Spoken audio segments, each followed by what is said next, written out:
The Ghost of Dorian Falls, Chapter 1, The Great Fall. The late autumn air carried the scent of damp leaves and distant rain. Dorian Harper pulled his hood tighter over his head as he walked down the narrow road leading home. The sky had already darkened, and the streetlights flickered on like half-hearted ghosts, casting long shadows on the pavement. It was only 5 in the evening, but the cold, oppressive blanket of the early evening had settled in. He hated this time of year. When the days grew shorter and the darkness came too soon, his footsteps quickened. His breath, visible in the chilly air, came out in short bursts. He felt it again, the creeping sense that someone, or something, was watching him. It wasn't the first time. Every day after school felt like this, a slow building tension that weighed heavy on his chest. He could never be sure when it would happen, but he knew it would. At first it was small things, shoves in the hallway, snide comments whispered just loud enough for him to hear. He told himself it would pass. After all, who would waste their time on someone like him? He wasn't popular, nor did he stand out. In fact, that was his problem. Being invisible, it seemed, was a kind of offense in itself. The sound of troublesome footfalls echoed behind him, quick and sharp. He knew them well. The laughter followed shortly after, sharp as broken glass. His stomach twisted. "Hey, Dorian!" A voice rang out, familiar and venomous. Liam. He didn't need to turn around to know who was trailing him. He felt their presence the way prey senses predators closing in. He could hear the smug grin in Liam's voice even without looking. "Come on, man. Just want to talk," he called out, his voice dripping with mock sincerity. He quickened his pace, hoping they'd lose interest if he could just get far enough ahead. But the footsteps behind him grew louder, closer. "Where you running off to, freak?" Another voice chimed in. Jake. His voice was always rough, like gravel scraping pavement. Dorian glanced down the road. The dim glow of his house was still a good 10 minutes away. He wouldn't make it in time. Panic began to tighten its grip on his lungs. He made a split-second decision and darted left, into a narrow alley between 2 rows of old, crumbling buildings. His sneakers slipped slightly on the slick ground, but he pushed forward, hoping the maze of alleys would give him enough time to escape. His mind raced. Thoughts jumbled together as his feet carried him faster than they ever had before. Behind him, the footsteps of his pursuers multiplied. Liam's laughter echoed off the brick walls, followed by the others. They weren't giving up. "Where do you think you're going, Harper?" Tyler's voice boomed. He was the enforcer, always the first to get physical. His breath burned in his throat, his pulse pounding so hard he thought his chest might explode. He ducked into a corner, pressed himself flat against the cold, rough wall, and listened. The voices bounced off the walls, distorting as they got closer. "Come out, Dorian. We're not going to hurt you much," Liam shouted, his voice laced with sadistic amusement. Tears formed at the edges of his eyes, but he blinked them back. He couldn't let them see him cry, not again, not like the last time. The memory flashed in his mind. Last week, the locker room. They'd cornered him there too. Liam had ripped his sketchbook from his hands, waving it around like a prize. The others had joined in, laughing as he stood there, frozen. His sketches, the only thing he cared about, the only thing that gave him any comfort, had been torn to pieces in front of him. Now, he was trapped again. He heard their footsteps coming closer, their taunts growing louder, more menacing. He tried to stifle the sound of his ragged breathing, pressing himself as tightly into the shadows as he could. But then, silence. For a moment, he allowed himself to believe they had given up. Suddenly, a sharp hand yanked him from the darkness, and before he could react, he was pulled into the open. His body hit the ground hard, his hands scraping the pavement. He could taste blood in his mouth. Liam stood over him, grinning like a wolf. Jake and Tyler flanked him, with Mason and Ryan lingering in the background, unsure, their faces a mix of amusement and unease. "Thought you could hide, huh?" Liam kicked him lightly in the ribs, just enough to make him flinch. "That's not how this works." Dorian scrambled backward, his hands shaking. His vision blurred as tears welled up again, but he blinked them away, refusing to give them the satisfaction of seeing him break. "Let's see how fast you can run again," Liam said, his wicked smile widening. "Think you'll get far this time?" Dorian didn't answer. He didn't need to. The second he got to his feet, they lunged at him, laughing as he stumbled and ran. The maze of alleys twisted and turned, but no matter how fast he ran, their footsteps were right behind him. He could feel the pavement beneath his feet turning slick as the rain began to fall. He made a sharp turn, but his foot slipped on the wet ground. He tried to regain his balance, but it was too late. His world tilted sideways, and before he could register what was happening, his body collided with something hard. The fall happened so fast, and yet in his mind it played out in slow motion. His feet slipped out from under him, and the momentum carried him backward. He saw the edge of the old construction site just before he went over it, a drop of about 15 feet into the abandoned lot below. The world spun, the sky twisting above him as he plummeted. The impact was sudden and brutal. Pain shot through him, radiating from his head down his spine. For a moment, everything went dark.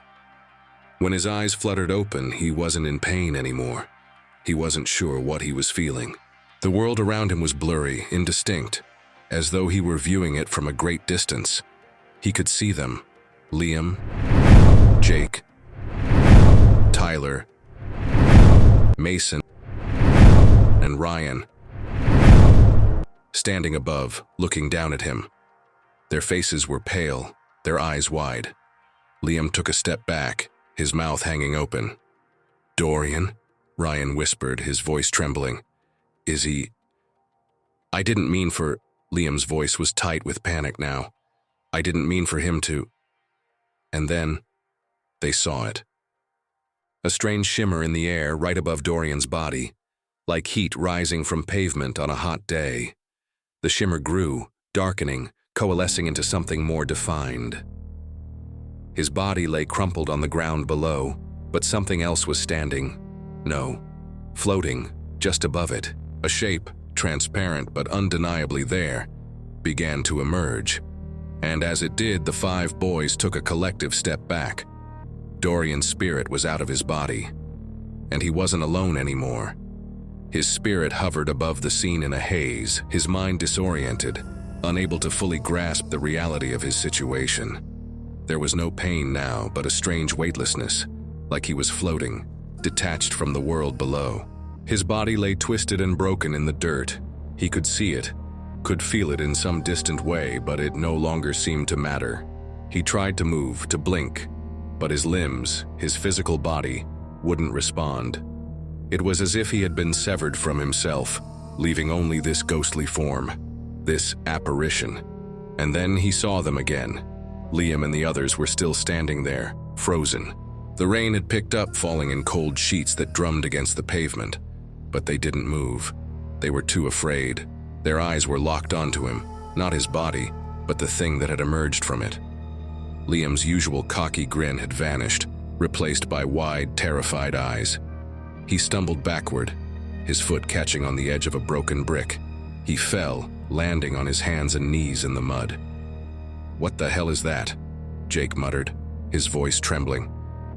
He looked from Dorian's body to the ghostly figure hovering above, his expression wavering between disbelief and terror. What is happening?" Dorian tried to speak, to reach out, but his voice didn't work. It was like screaming underwater, muted, drowned out by some invisible force. All he could do was watch. "Shut up, Jake," Liam hissed, scrambling to his feet. "This isn't real. It can't be real." But even as he said the words, his voice cracked, betraying the fear he was trying to suppress. He took another step back, shaking his head. Ryan, the youngest of the group, looked pale, his lips trembling. Is he dead?" Mason, who had stayed silent until now, took a step forward, his face ashen. He peered down at Dorian's body, then looked up at the ghostly figure floating above it. "I think so." Silence fell over the group. The sound of the rain drummed in their earlobes, each drop hitting the ground with a cold, relentless rhythm. He tried to speak again, tried to scream, but it was no use. His mind raced with confusion, anger, fear. Was this it? Was he dead? And if he was, what now? As if in response to his unspoken questions, the air around him seemed to thicken. The world grew darker, the edges of his vision blurring as a cold, unnatural wind swept through the alley. It wasn't the rain or the chill of autumn. This wind carried something else with it, something ancient and malevolent. Dorian felt it tug at him, pulling him away from the place where his body lay. And then a voice, not from the living, but from something beyond. Dorian Harper. It was barely a whisper, but it resonated deep within him, like the low toll of a distant bell. He turned, or at least he thought he did, to face the source of the voice. But there was nothing there, just darkness and the sound of the wind. The voice came again, louder this time, more insistent. Dorian Harper. A chill ran down what remained of his spine, the cold seeping into the core of his being. His ghostly form flickered in response, like a candle flame caught in a draft. And then, from the shadows at the far end of the alley, something began to emerge. At first, it was just a shape, indistinct and formless, but as it drew closer, its features began to sharpen. It was tall, taller than any human should be, with long, sinewy limbs that seemed to stretch unnaturally. Its face was hidden in shadow, but its eyes, dark and hollow, seemed to pierce through the veil between life and death, locking onto Dorian's ghost. The figure moved with a slow, deliberate grace, its steps silent despite the rain-soaked ground. The closer it came, the more the temperature dropped until the very air around him seemed to freeze. He wanted to move, to flee, but he was rooted in place, bound by some unseen force. He could only watch as the figure drew nearer. The boys, Liam, Jake, Tyler, Mason, and Ryan, were still frozen, staring in horror, but none of them seemed to see the figure. To them, it was only his spirit that held their attention, though even that seemed to be fading from their focus as the weight of what they had done began to settle in. Liam was the first to break the silence. We have to go," he said, his voice shaking. He wiped the rain from his face, smearing mud across his cheek. "We can't be here. We can't. But what about?" Ryan stammered, his voice barely audible over the rain. "Shut up," Liam snapped. "He's dead, okay? We didn't do anything." "He fell. It was an accident." "But it wasn't," Jake started, but Liam cut him off again. "It doesn't matter what it was. We need to leave. Now." He watched them, his anger growing with each passing second. They were going to run. They were going to leave him here like he was nothing, just like they had treated him in life. No, not this time. Something stirred within him, a deep, burning rage that ignited in the pit of his soul. His ghostly form flickered again, this time more violently. The wind howled, and the dark figure that had been approaching stopped, its hollow eyes fixed on him. It tilted its head slightly as if observing him, waiting for something. The anger surged through his core, consuming every part of him. He wanted to scream, to make them pay for what they had done. And then, without knowing how, he did. A guttural, inhuman sound tore from his throat, echoing through the alley like the wail of a banshee. The boys froze once more, their eyes wide with terror as the sound washed over them. Liam turned to run, but as he did, Dorian's anger reached out, like invisible tendrils of smoke wrapping around him. The boy gasped, his body seizing up as the unseen force held him in place. What's happening?" he shouted, backing away, his eyes darting between his friends and the ghostly figure that was now pulsing with a dark, malevolent energy. He didn't understand what was happening either. All he knew was that he could feel it, the power, this strange and dark entity. It was swirling inside him, feeding off his rage, his need for revenge. The mysterious figure in the distance watched, its presence looming like a shadow over the scene, but it made no move to intervene. The boys tried to flee, but the storm had trapped them. The wind howled and Dorian's spectral form grew darker, more solid. His hands, no longer flesh and bone but something darker, colder, reached out. Liam screamed, a high-pitched, desperate sound, as Dorian's ghostly hand brushed against him. But it wasn't the kind of touch he remembered from life. His fingers were like ice, a biting, soul-chilling cold that sank deep into Liam's skin.